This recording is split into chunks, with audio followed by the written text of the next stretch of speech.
year.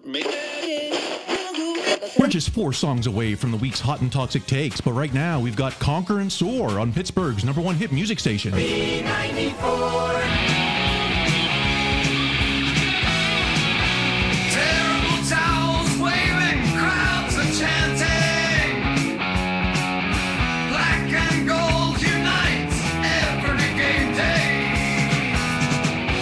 You don't have to cheer for the team I root for,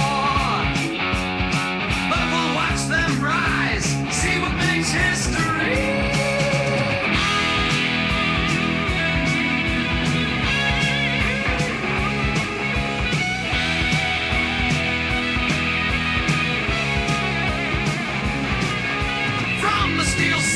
Where legends are born, with every touchdown our spirit reborn. We'll shout it loud from stand so high. In victory we stand under the Pittsburgh sky. Wave those towels, feel the thunder roar. Black and gold forever we'll conquer and soar. Never seeking comfort, oh no. Three Rivers most triumphant, let's go!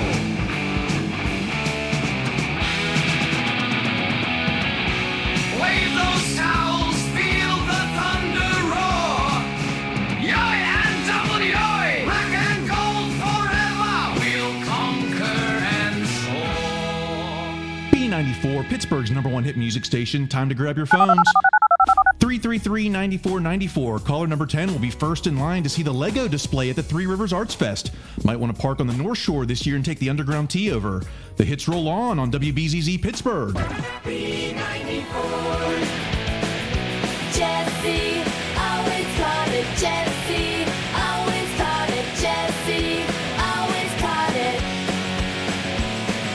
Jesse, always caught it. Jesse, always caught it. Jesse, always caught it.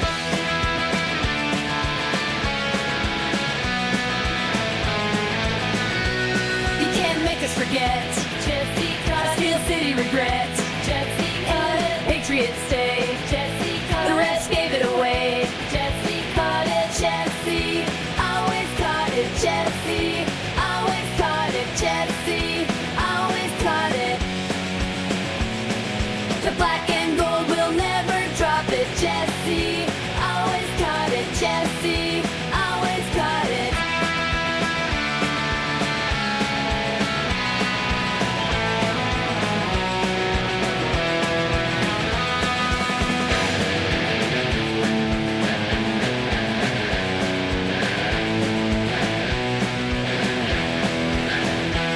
We all know what we saw.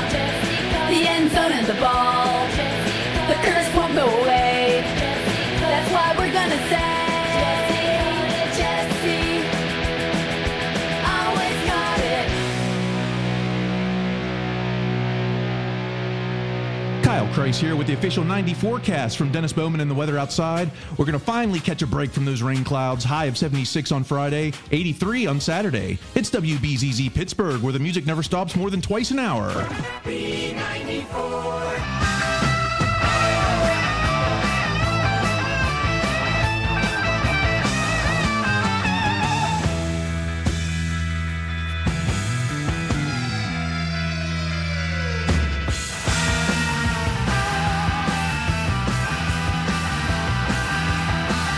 It's time to grab a surfboard and your Steelers jersey. Don't need the Gateway Clipper. We're surfing alligator.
Braves of Acroshore on B94. I'm Kyle Chrise. Still time to make your votes for the top 8 at 8, unless you're that guy who keeps requesting Donnie Iris. But right now, here's Steel and Soul on WBZZ Pittsburgh. B94. Sound the battle cry. Battle cry, battle cry. Boots on the field, yeah. We make some noise. We make noise. We make noise. The black and gold swarms with a heart of steel. Of steel, of steel, of steel. Tomlin's at the helm. At the helm, at the helm. And it's all so real. So real, so real, so real.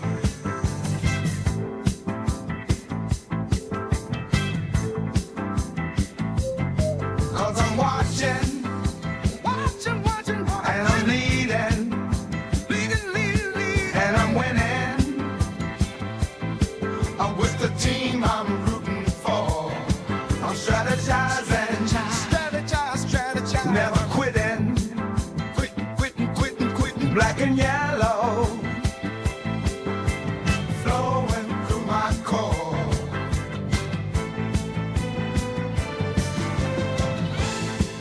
Cause it's crunch time, crunch time, crunch time, crunch time. And the steel curtain, whoa, curtain, curtain, curtain. We blitzing with the force, we're bringing more. I'm commanding, I'm command. Steel spine vision, vision, vision, vision. Steel city, pumping in my soul.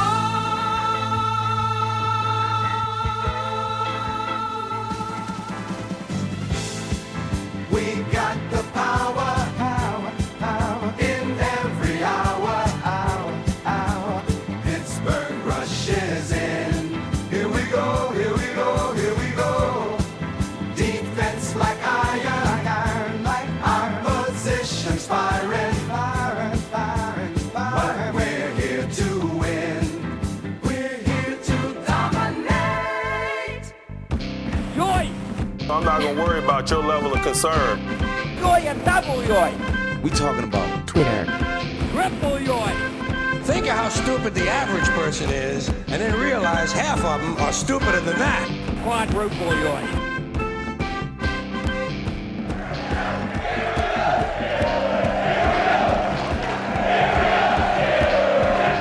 It is a pebble in my shoe. We can't speculate and recollate.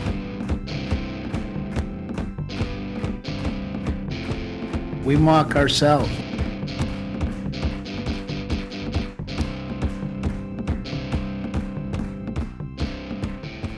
I shouldn't be surprised.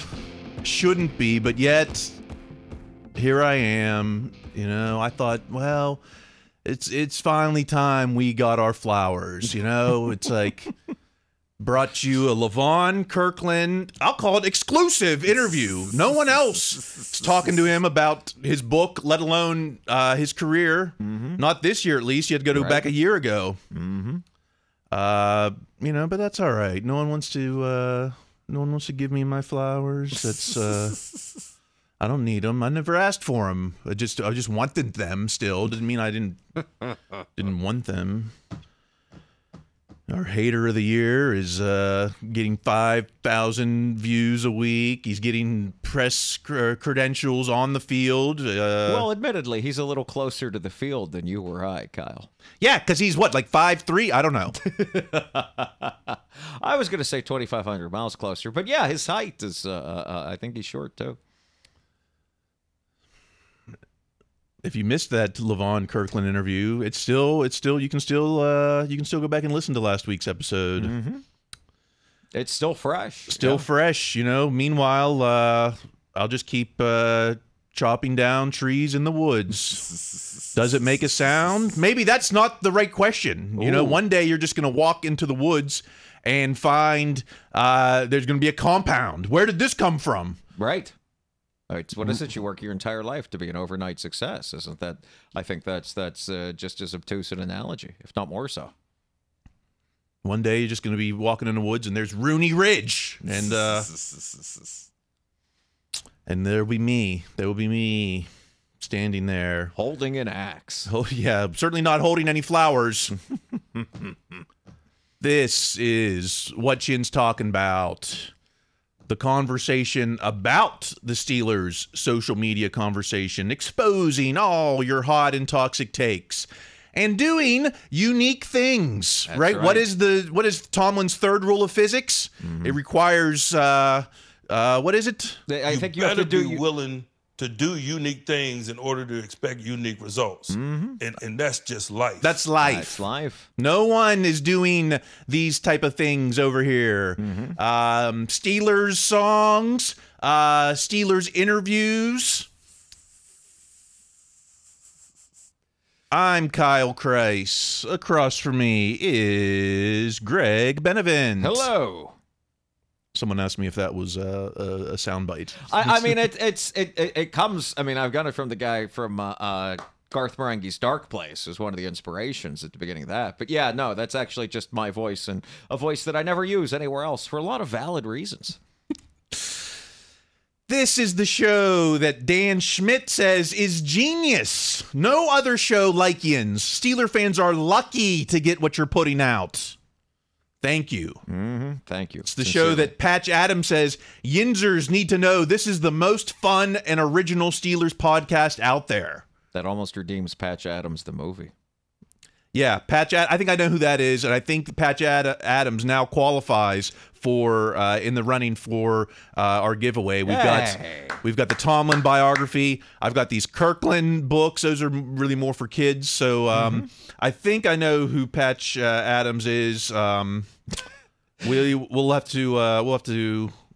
to coordinate. Also, the show that Fat Bald Unemployed says this show is the best QB on the Steelers roster. I like that line and that name. It's the show that Brady Pfeiffer says Yins is not a word champ. And he's right. It's not. We are the champs. Oh, okay. I thought you were going to say it was a state of mind, but we'll accept that too.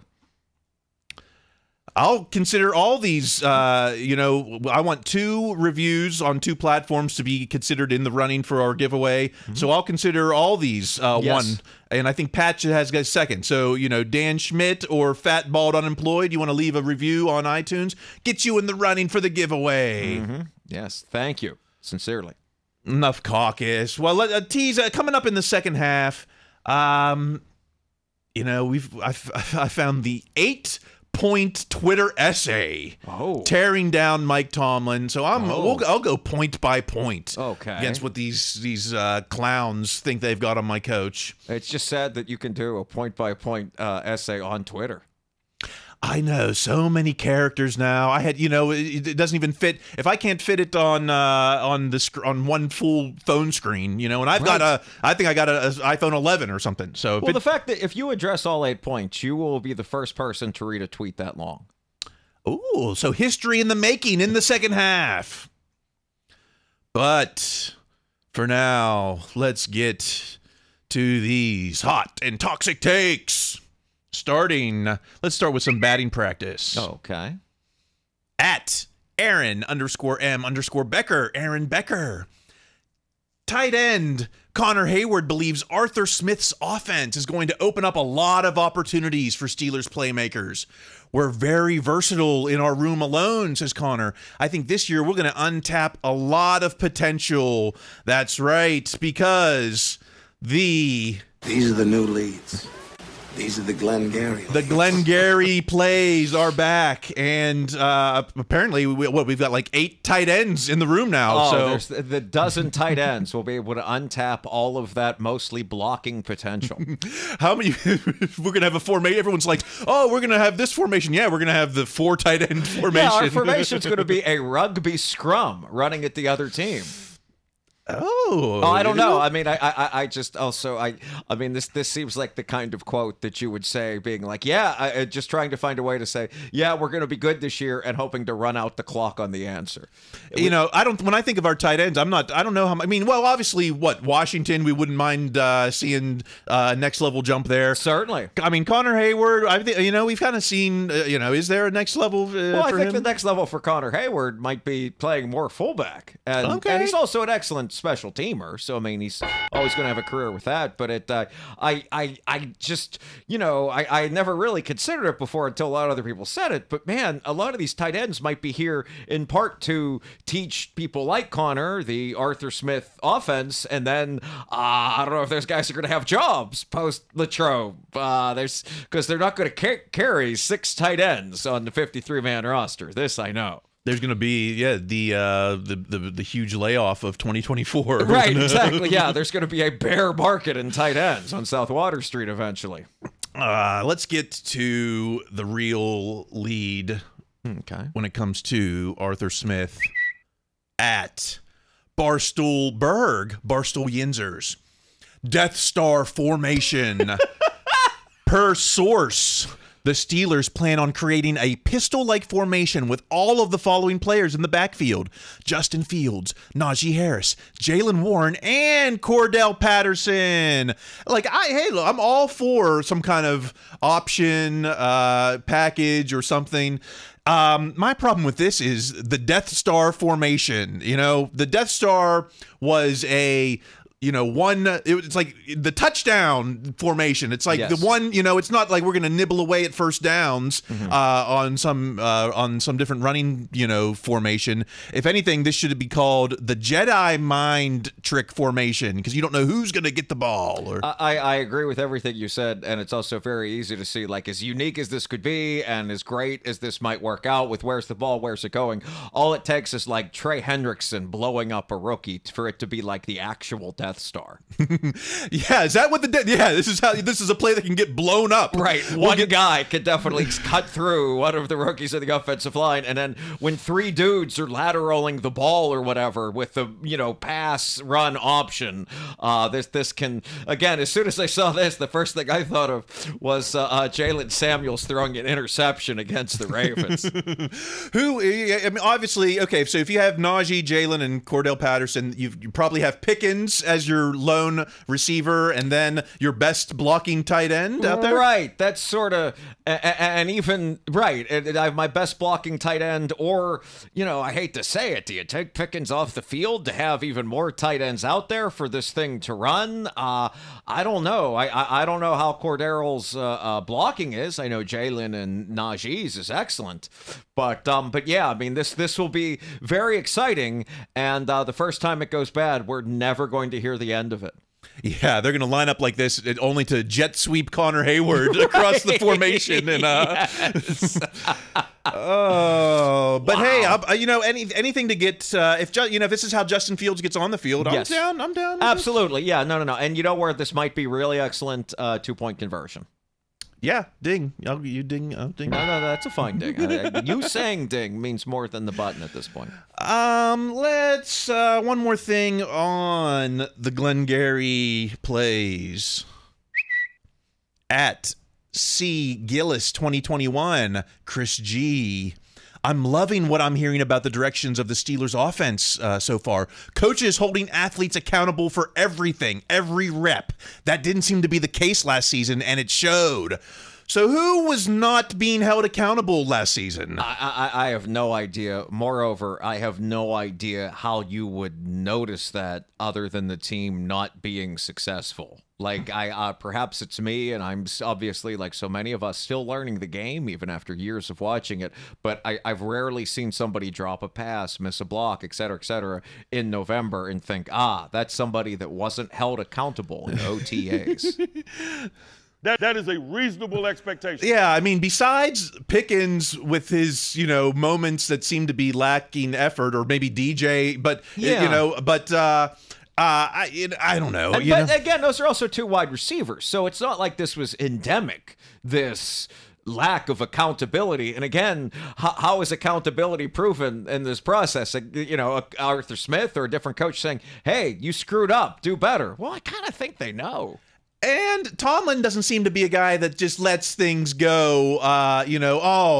Tomlin in Canada, laissez-faire. Good thing they brought in Arthur Smith to finally, and the wideout coach who's a real his taskmaster. Mustache of justice.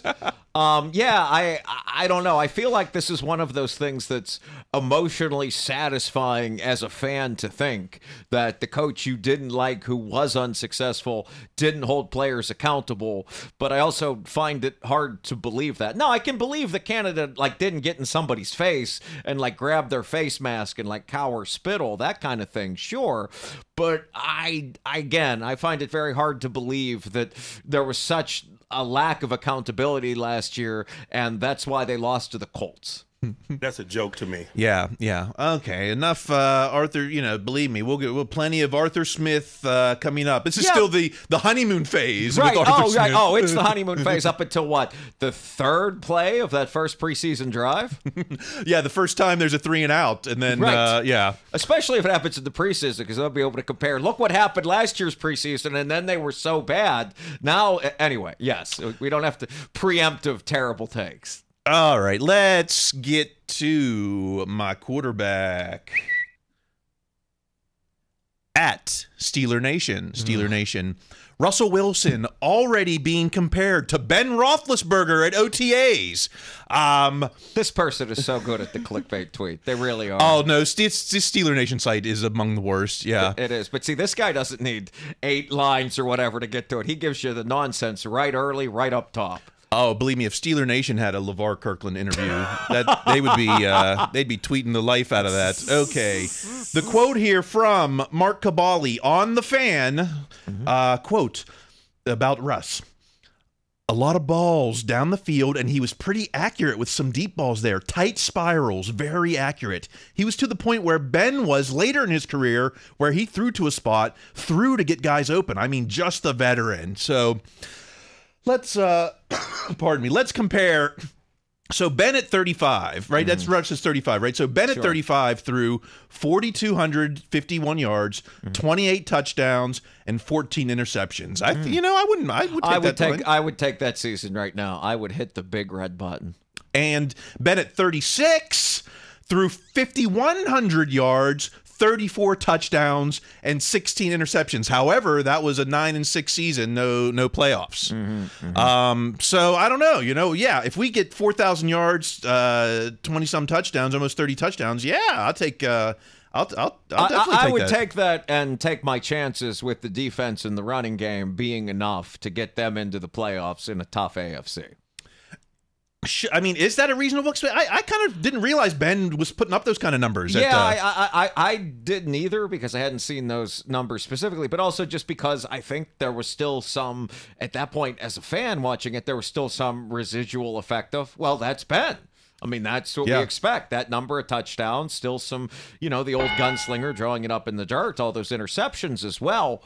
But, I would take those numbers in a heartbeat, particularly with, again, we're told the running game's going to be something. We're told the defense is still one of the highest paid and stars up and down the line. So I would take that from the quarterback and consider myself hopeful. And those were still Todd Haley years. No, wait, the Ben at 36, that was Fiechner's first year. Okay. So the last year of Haley and the first year of Fiechner. So, all right. Now, if we're really going to compare Russ to Ben, I think there is a category where they are pretty comparable, and maybe this year, maybe even Russ narrows that gap. I'm talking about fourth quarter comebacks. So Russ is currently 9th all-time NFL history with 31 fourth quarter comebacks. Of course, Ben was 3rd all-time with 41. So there's a chance that Russ could add five of those or so this year. Absolutely, particularly with a team like this that, due to the running game, due to the good defense and the very tough schedule, is probably going to be in a lot of close games. Russ will have the opportunity and hopefully does add to that.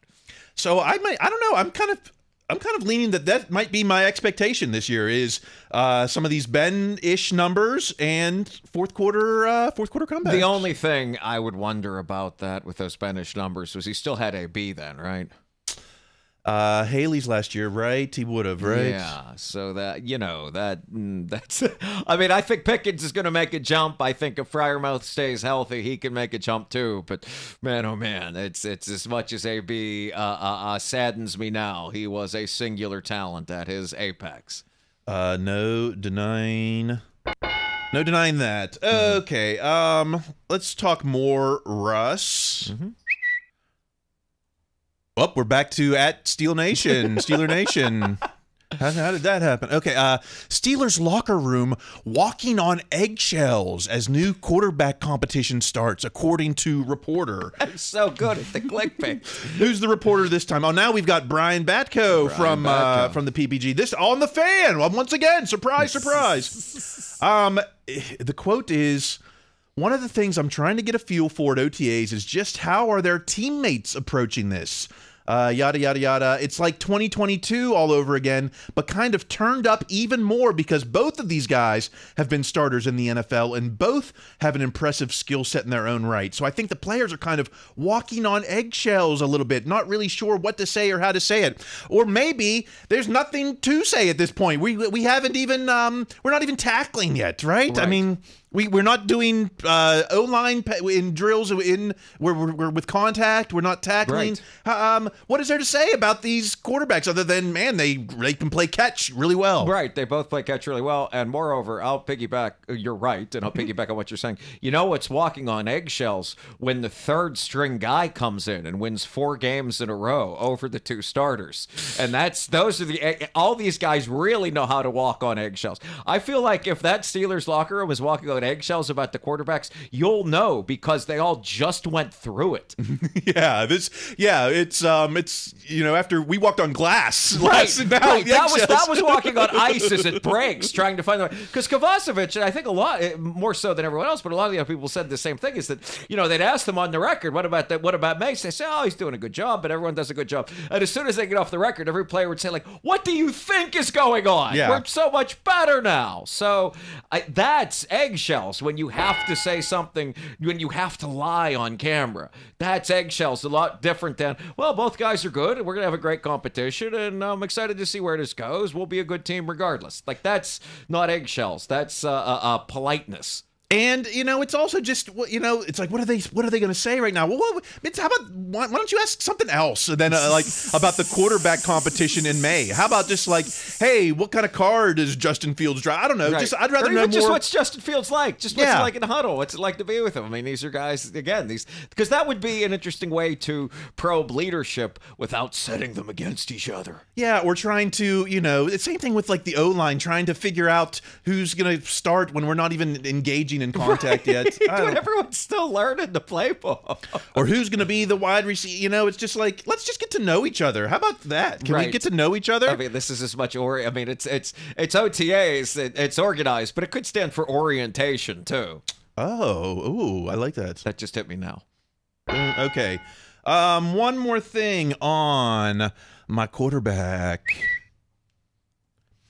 At NFL_Dove Kleeman, the disgraced Dove Kleeman. 2024 Comeback Player of the Year odds. Number 1, Aaron Rodgers, +110. Number 2, Joe Burrow, +200. Then Kirk Cousins, Anthony Richardson. 5th at +1200, Russell Wilson. I don't know. I'm kind of, maybe, I don't think Russell will have a better season than Joe Burrow, but I think he'll be just as good as, maybe a Kirk Cousins or even an Aaron Rodgers. I don't know. I mean, that is entirely possible. It's just, remember, I mean, I agree with you. He could have a season as good as those guys. It's just Comeback Player of the Year is going to be voted on, I forget if it's by the players or by the media. And because of that, it's going to be hard to beat out Rodgers and Burrow for this. I mean, I would, in terms of who would the players vote for, I could see Wilson being third. And again, unlike the other part that I think make it a little difficult for Russell to win this, Kyle, is that the other 4 guys are coming back from injury. Wilson's coming back from being in Denver. You know what I mean? He didn't have his best season. He still had a fine season. Like, he had an okay season, but these other 4 guys suffered season-ending, career-threatening injuries. Yeah. It is a pebble in my shoe. Well, he might be another pebble in Aaron Rodgers' shoe this year. It certainly is. Yeah, no, you're right. I mean, that's the only thing.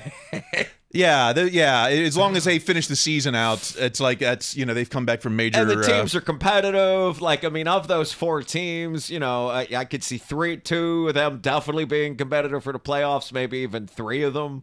So, I mean, other than, in addition to Russ, and I don't know about the Falcons in the NFC, I have no idea. But, I mean, that could be tough to beat that in terms of just, well, what are you coming back from exactly? Yeah, although, hey, 40. If he put up 4,200 yards, 28 touchdowns, I don't know. Well, maybe he'd have to throw more than 28 touchdowns for something like this. But you know what? Who cares about comeback player of the year? Who was what Steeler got into the Hall of Honor because of his comeback year? The Steelers had a comeback player. I think Tommy Maddox. I think. Okay, I mean that would make, but that was would 20 make years sense. ago. Yeah. No, but that's exactly who should win comeback player of the year is a guy like that. Or I mean, I don't know if they did at the time, but like, geez, it'd be hard not Rod Woodson when they went Super Bowl 30. Oh, yeah. Like, I don't think he won it, but I mean, that's the kind of guy, I mean, I don't know if he won it, but that year Pouncey got hurt in the first game. Like, it's those are the kind of things like, okay, those are guys that might, true great talents that injury or something or other took out early.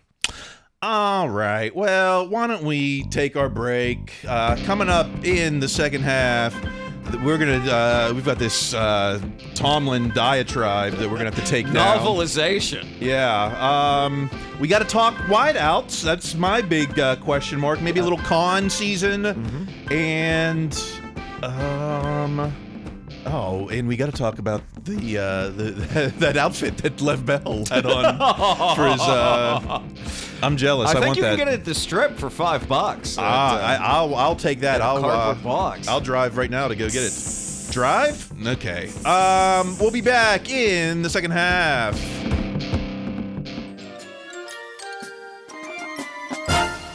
Oh, who are the people in Yin's neighborhood? In Yin's neighborhood. In Yin's neighborhood, say, who are the people in Yin's neighborhood? The people who will tweet each day. Oh, hi there, fellow Yinzer. Hello. You look like a Pittsburgh Steelers fan. I've been a fan my entire life. Wow, so who's your favorite player? Just one? I don't know, maybe TJ or Minka or Najee. Well, what about Coach? Coach Mike Tomlin. Yeah, the standard is the standard and things of that nature. Tomlin should be fired. Fired? Isn't that a bit much? I don't think so. Oh, Tomlin is not the reason why he's never had a losing season. Just because he's won a Lombardi doesn't mean it wasn't Cowher's team. 'Cause a Tomlin hater, someone in Yin's neighborhood. In Yin's neighborhood, I'm in Yin's neighborhood. A Tomlin hater, someone in Yin's neighborhood.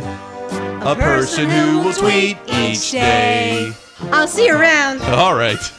Hey, watch it! Where you going? To a fire? Ah, fire Tomlin! No, cut that out! Tomlin's not the problem. Thank you. The problem is the quarterback. This guy is the worst starting quarterback in Steelers history. Well, we'll find out in camp. Are you kidding me? The team's best hope is to tank and get the #1 pick. Well, that kind of feels like hyperbole to me. I'm the only one who's actually being realistic about this team! Oh, the Steelers really lost their way. I've been saying that like every day. I want everyone to look at me, so my opinion's always contrary. 'Cause a clout chaser is someone in Yin's neighborhood. In Yin's neighborhood. He's in Yin's neighborhood. And Tomlin haters someone in your neighborhood.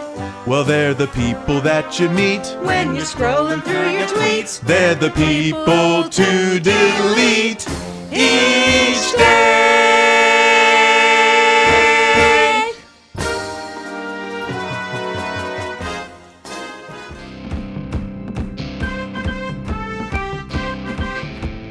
It's the second half.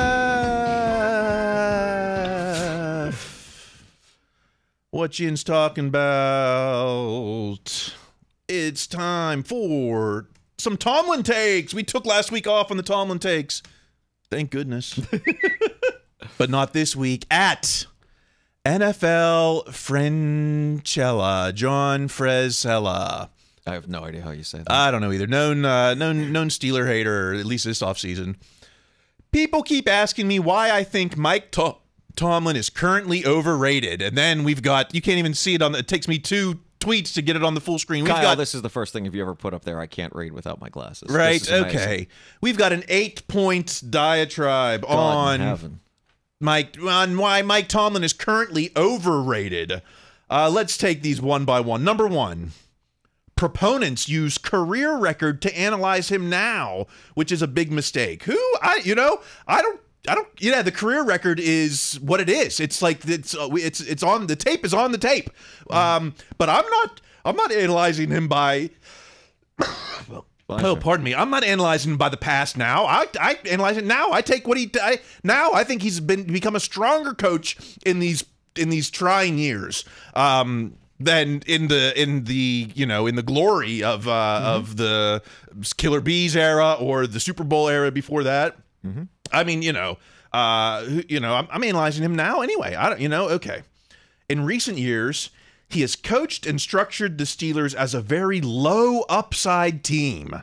What is that? I'm not even sure what that means. He's what does that mean? A low upside team he's constructed? Honestly, I think it means a team built around running the ball, team not built around a Hall of Fame caliber quarterback, one that isn't built to, throw for thousands and thousands of yards and score up and down the field. That's what I'm guessing it means. That makes as much sense as anything, but I can't guarantee that. That's what I think it means. I think he should have said, he has coached and structured the Steelers despite not having, despite it being Kenny Pickett, Mitch Trubisky, Mason Rudolph, Noodle Arm Ben, Duck Hodges in the 21st century. He's taken. In some cases, mediocre talent and risen to the. It's not that he structured this low. We took something we structured it on this on purpose. No, this is what the circumstances handed him, and he delivered in spite of that. Does that make sense? Well, I could see that. I think this guy's argument would be that over that course of time, he should have gotten more talent in there to, it wasn't handed to him. He was in part of that. But we're criticizing. It seems like we're criticizing. If this guy's going to criticize the coach, it's where does Tomlin the coach end and Tomlin GM start? But of the talent he took onto the field at the start of the season, it's hard not to believe he didn't get as much out of it as he could. Let's see, the third point. Is the goal to just barely make the playoffs, be 10-point underdogs, and then lose badly? Shouldn't the goal be to try to win a Super Bowl? Isn't that the goal every year? He's never gone there and say, all right, we're just going to try to, he actually has said, we're going to get into the single elimination tournament and then anything can happen. Right. But he's not saying in May or even in August or September, like, all right, we're just going to try to barely make the playoffs and see what happens. No, the goal every year is Super Bowl, right? Well, point 3 is the same as point 2. You can tell because the word upside is used in both. He's just saying the same thing over again. Point 4. Tomlin is behind the times, doesn't keep up with the strategic flow of the NFL. What is the current strategic flow that we just don't seem to have in Pittsburgh? I think it's the only way this makes any sense to me is, again, it's they didn't clone Mahomes, that it's not having that top 10 to 5 quarterback you drafted that just throws up and down the field to great wide receivers. That's the only thing I can figure, because in the defense, he certainly kept up with the strategic flow of the NFL. Again, points 2, 3, and 4 are all the exact same point. A lot of people are like, well, look at the Canada or the Finkner offense, but I think in both of those situations, the coordinators and maybe the game plan was, let's do with what we can. We got to get rid of the ball quickly because of this offensive line and our fragile Ben quarterback and so it's not like we're playing a Neanderthal strategy. It's just that again, you have to play the cards you're dealt. Right, and I think that's his argument, is that he's blaming Tomlin for the cards. That's the only way this makes any sense to me. Otherwise, again, I'm back to 2, 3, and 4 are the exact same point, and this could have been the length of an actual tweet. Point 5, Steelers are offensively way behind under his guidance in terms of play design, route structure, and sophistication. Sure, maybe he's not on offense, maybe he's not Andy Reid, but it seems like the same as point 4 here. I don't know. Yeah, it is similar, and that's a criticism of Canada, and of course you can criticize Tomlin for Canada because Tomlin was instrumental in Canada sticking around as long as he was. So yeah, so I think that's a valid criticism, but that's one that, I mean, it's one thing to make this criticism now in June because they're went to great lengths to fix it. I mean, that's a big part of what Arthur Smith is there for, is to essentially not just be the offensive coordinator, but to basically be the coach of the offense. Let's keep going. We got more, but point 6, took too long to start Mason Rudolph last season. I mean, this is the biggest hindsight that every Steeler fan who says this and critic is. It's hindsight is 2020. Yeah, sure. If we knew what the season would have turned out, maybe we just started Mason week 1. Who knows? But as the way the season played out, the Mason before week 15 was the Mason who tied the Lions in 2020, right? Right. And also, we don't know what Mason would have been with Canada still as the offensive coordinator. I mean, the only real criticism I could see of going into last season about the quarterback room would be to have Mitch ahead of Mason, but they were also paying Mitch to be better than Mason, to be ahead of Mason, and also, as so many people told you in practice, Mitch did look good in practice for the most part over the course of 2 training camps. So that would be the one criticism I could see, Val, but this is just too long to start Mason. No. We also don't know if Mason ever would have gotten there with Canada as the offensive coordinator. Yeah, and it wasn't like it wasn't like the difference between them was so tangible that it was just like, how are they believing Mason on the, if anything, it was these guys were very similar, even Kenny too. I mean, right, and there's also some, and they had so much invested in Kenny, and they believed so much in Kenny that there was no way, no matter what happened, they were going to start Mason or Mitch ahead of Kenny going into last year. But it's a lot of hindsight to blame someone for Mason Rudolph not starting him earlier.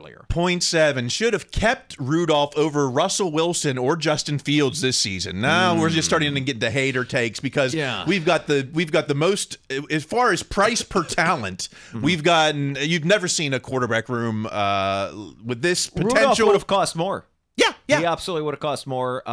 It's the fact that no one brought Rudolph in as a starter should show you exactly what that market was, and that there's 31 other head coaches that disagreed with this person. I will absolutely take this bet that by the end of the season we are happier with Russell Wilson and or Justin Fields than the Titans are with Mason. And I do believe Mason's going to play some over there because that Levis kid is going to get hurt some behind that line. Or they're going to keep leaking his bedroom tapes.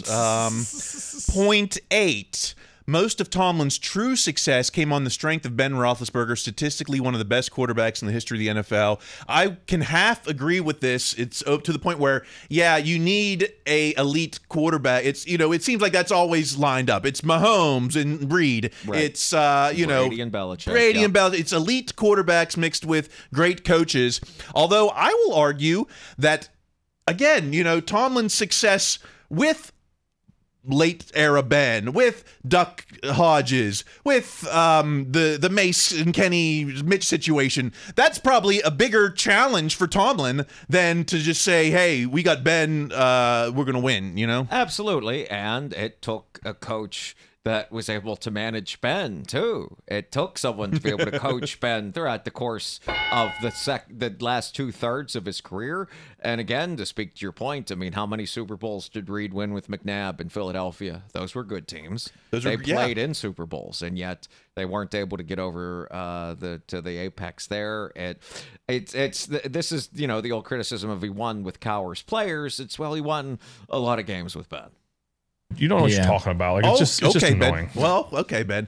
It's just reasons to criticize Tomlin for come up with all the reasons why you shouldn't criticize him. I bet that would be a fun little clickbait article for anyone. That would actually be a really good clickbait article because the sheer amount of hate that would draw in would be fantastic. I need to cleanse my palate. Can anyone help me? How about at All Steelers FN, all Steelers. Mike Tomlin is far from the hot seat entering 2024. Could not agree more. How about at Bannon Cryan, Cannon Lee Bryan? Coach Tomlin is closer to an extension than being on the hot seat. I'm glad someone out there has some reason. He even hashtagged it hot take for those of you that are clicking hot takes on Twitter, and may God have mercy on your soul for doing so. Yeah, your fingers burns up if you hit that. Now, will Tomlin get his extension before Cam Hayward? I don't know, because I feel like they can extend Tomlin at any time. Like, it's there. I mean, I think they're going to do it before the season. But yeah, I guess if I'd have to say so, I'll probably say yeah.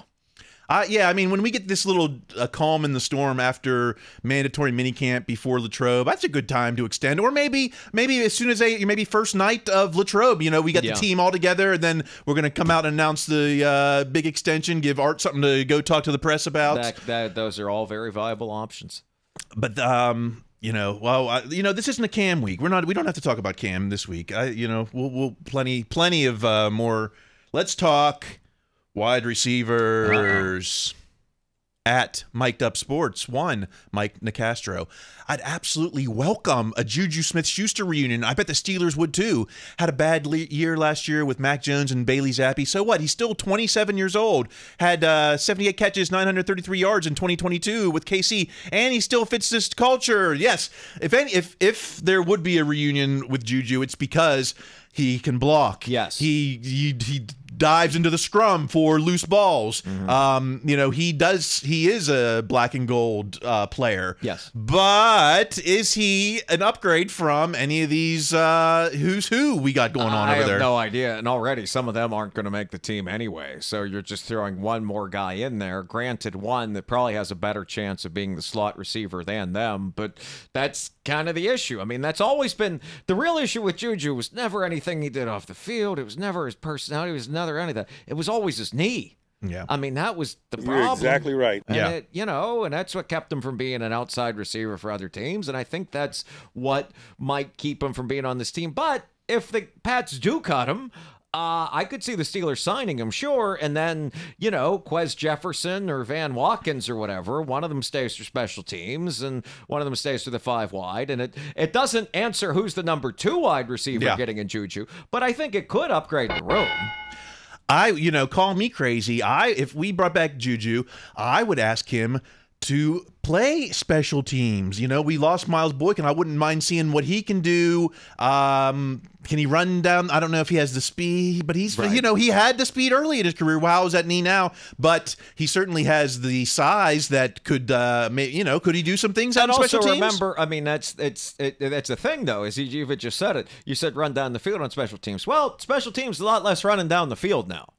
Yeah, I mean, you're doing so much. That's why I don't know who is a core special teamer anymore, because I've even said it's going to be a few more defensive ends and defensive linemen than you might think, because it's a guy that's only running 10 yards or so versus a guy that's running 50. Yeah, so still need to punt. The punt team still needs still needs that guy, and that might be a place for Corey Chrise or Darius Rush, who's getting the James Pierre treatment apparently at OTAs. But yeah, so but I think all this speaks to the fact that there could be a place for Juju should, they need a dozen slot receivers to go with a dozen tight ends.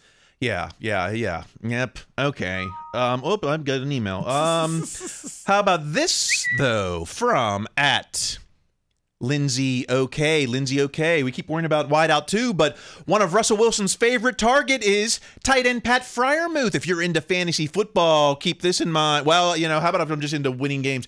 Maybe all this talk of wideout 2 is overhyped because of Freiermuth? I mean, I think wideout 2 would also help Freiermuth about as much as it would help Pickett. I mean, it's because the other team is going to have more than 2 guys that can cover, especially when you're playing the Ravens, especially when you're playing the Browns, or even, some of the other teams deeper into the schedule. But I do think this is Freiermuth's emergent year. If there's going to be a year that Freiermuth becomes more than just a good tight end, but like an actual star, which he has all the talent to do, it's going to be this year, and it's going to be because of stuff like this. Yeah, we haven't, everyone's going to want their extension, and it's almost going to be like, who earns it? Right. Someone has to earn it. Exactly, and that's great. Hopefully we are dealing with a bunch of hot takes a year from now. Who's going to get these extensions from all these guys that have been good? Right. How about, let's move on to, don't you want to, con season, starting with at Roto Patrick Doherty, 2024 NFL GM rankings, ranking and analyzing all 32 of the league's general managers, including this year's 5 new hires. And we've got Omar Khan. Omar Khan, the con artist, is sitting here at number 19th. Wow. The quote here is, Kevin Colbert left Omar Khan Kenny Pickett. That means Khan is going to be graded on a curve for the foreseeable future, but he's already made one great quarterback season, cutting his losses with Kenny. So if he's graded on a curve, shouldn't he be higher than 19th? Is that what the curve means? I think that's pretty odd. I mean, I do understand you probably have to include the guys that, have built consistent winners themselves, that have also gone to the playoffs and won in the playoffs. I wouldn't like this list just because, you're. How are you ranking a guy that just got hired? I mean, that's even weirder. I mean, it's weird enough to rank Khan, who's been there for a few years, versus a guy that just got hired. That's bizarre. But yeah, I mean, I can see having Khan that low just until they win in the playoffs, win a division. But man, there's 12 division winners, right? So you take those and 12 division winners? No, 8. Yeah. 8. What am I saying? I don't know. So the 8 division winners, and then, the teams have gone farther in the playoffs. Yeah, that's weird. I don't know. I find it even harder to believe Khan came in 19th. Yeah, you'd almost have to think, a playoff team, you'd have to almost put them ahead of a team that didn't make the playoffs. Right, which seems... And what team that didn't make the playoffs am I putting ahead of the Steelers, the GM? The Jaguars? That feels like a stretch. I mean, the Dolphins made the playoffs.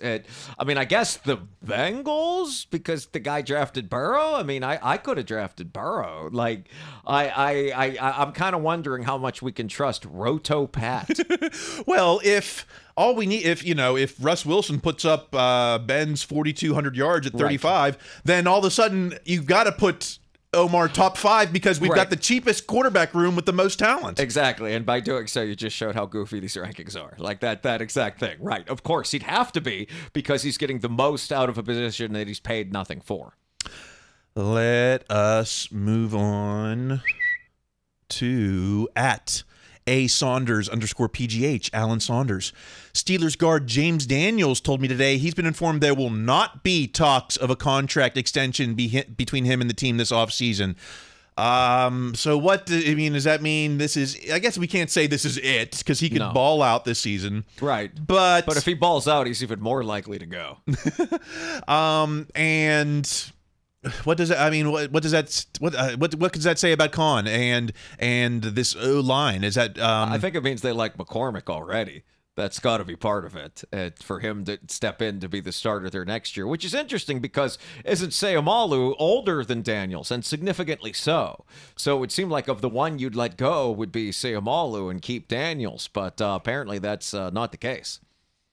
So who's going to get the, if James Daniels isn't getting the extension, Freiermuth, we won't know right now. Najee doesn't look like he's getting the extension, this offseason. Cam, I guess. Who else? Is anyone else? We got to sign a wide receiver. Is that what the money's for? But they already have the money to sign a wide receiver. There's just no wide receiver worth signing. Already the hot takes have been they're going to spend all the money on Dak, which, okay. But I do think they, Tomlin said it himself in that question about Najee. I'm going to mess up the phrasing, but was it position value? Yeah. I think they do believe they can get a guard a lot easier than they can get a tackle, and I think they're going to price that accordingly. I've trained myself to hate it. I hate the money game. I don't like, I just don't like that, we can sign this guy, but not for this amount. It's got to be this amount or whatever. It's like, that's what Omar Khan does best. So, right. And that's also what the Steelers have always done. I mean, that's why Franco was in Seattle. That's why all those things, they set a number for you and then they do not move off of it. Rod Woodson, who else? That's all I can think of. I mean, no, but it's Hardy Nickerson went on to be Tampa Bay great. But like it's Chad Brown. Well, I mean, that's also different because that's a time when there was no salary cap. But they set a number for you and then that's the number. All right. Well, I think that the band, hey, finally found me. Renegades had it made in the balcony. Wait, that's not right. Close. It rhymed. It rhymed. Yeah. Let's get to some odds and ends, starting with at WPXI, Channel 11.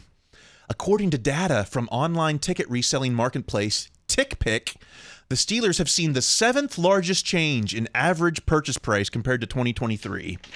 We've got here tickets. This is the stat that really matters to me.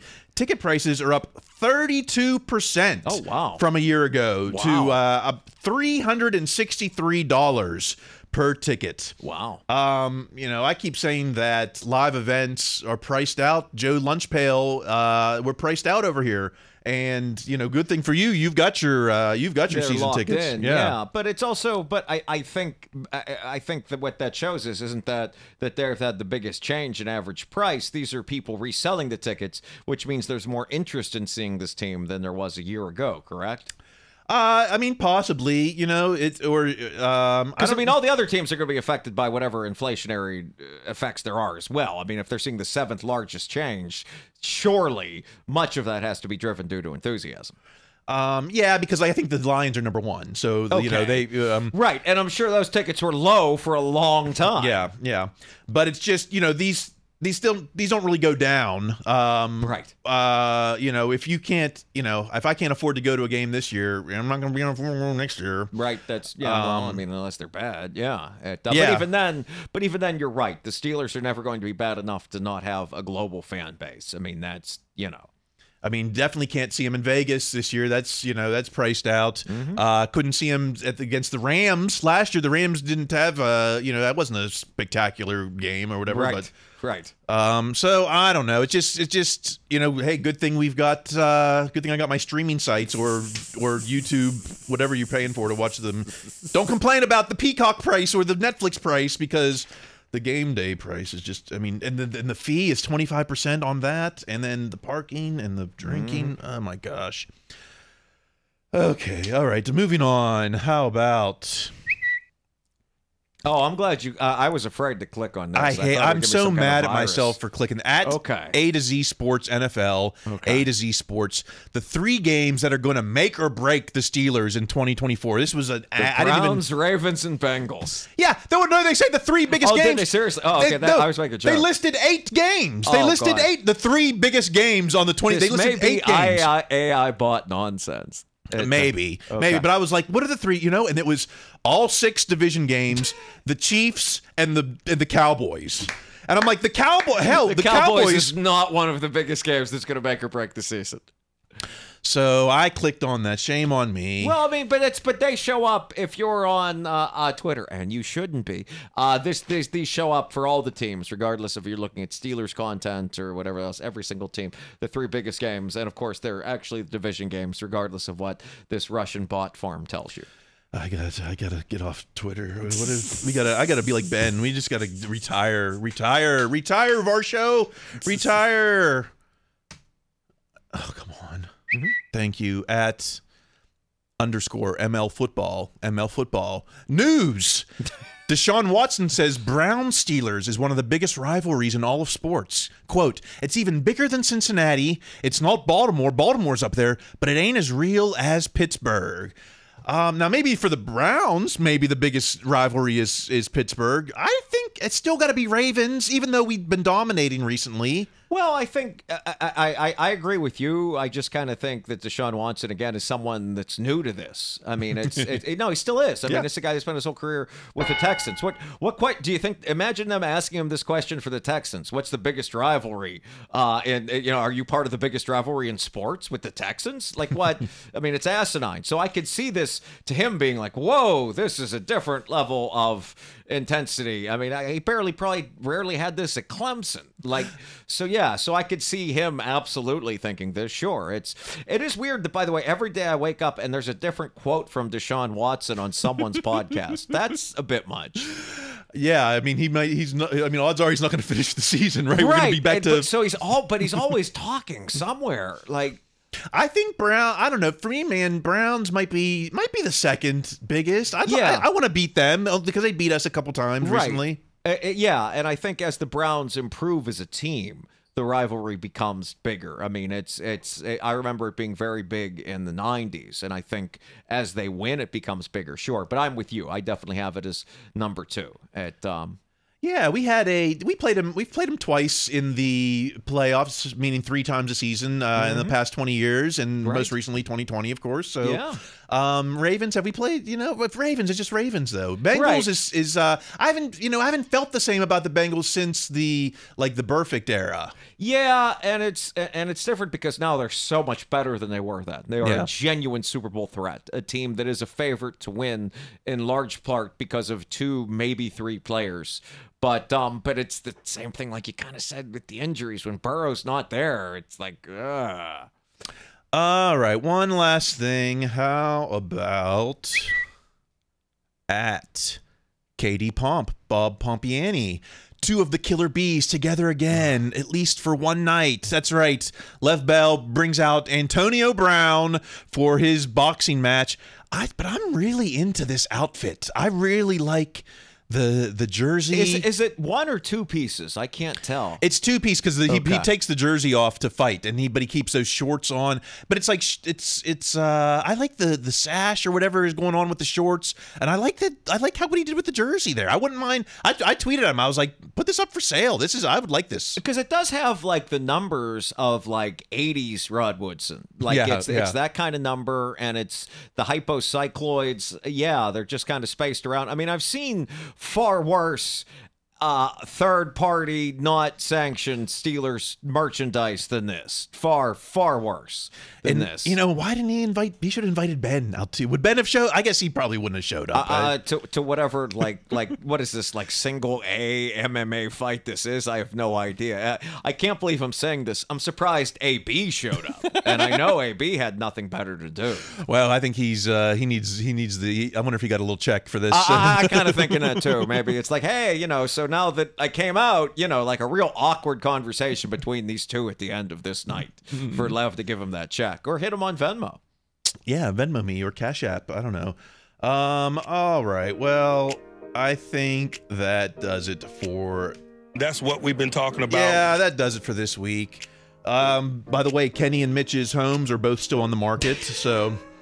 I'm waiting for those prices to come down. Maybe I can scoop up a steal in Cranberry or something. You could march into Cranberry wearing that outfit from Lev Bell. What a triumphant moment. Dream come true, right? If only I had a few more retweets on this Levon Kirkland interview, and then maybe I would have moved into Mitch's home or something. All right. Reach out to me if you're one of these guys who have left a review, and that we'll get you in the running for this giveaway. I've got the Mike Tomlin biography to give away. I've got some Kirkland books, and we got to give those out. We promised, and I don't know. Otherwise, I'm on social media. I'm on whatever. I'm at Kyle Chrise wherever you find bad internet content. Greg, how about yourself? I'm on Instagram when you find bad internet content there at Greg Benevent. B as in boy, E-N-E, V as in Victor, E-N-T. You can see us this Saturday and every Saturday at Flappers Comedy Club in Burbank. Or you can, stream my albums on Spotify if you're a stand-up fan or just an enemy. I don't know. You want to hate on it, whatever. I think I was in the crowd supporting both of your stand-up albums, and they were very good. Yeah, thank you. Yeah, you can hear. You can definitely name the laughter. Okay. All right. Well, until next week when. It's June, so June cuts are here, and we'll finally have a full roster. Maybe is that what we can expect for next week? I think we know what the offensive line will be for the next decade. Next Wednesday. Yeah, it'll be everybody except James Daniel. Oops. All right. Until next week, keep listening to your coach. Be their best selves. That's going to be required. Stay in school.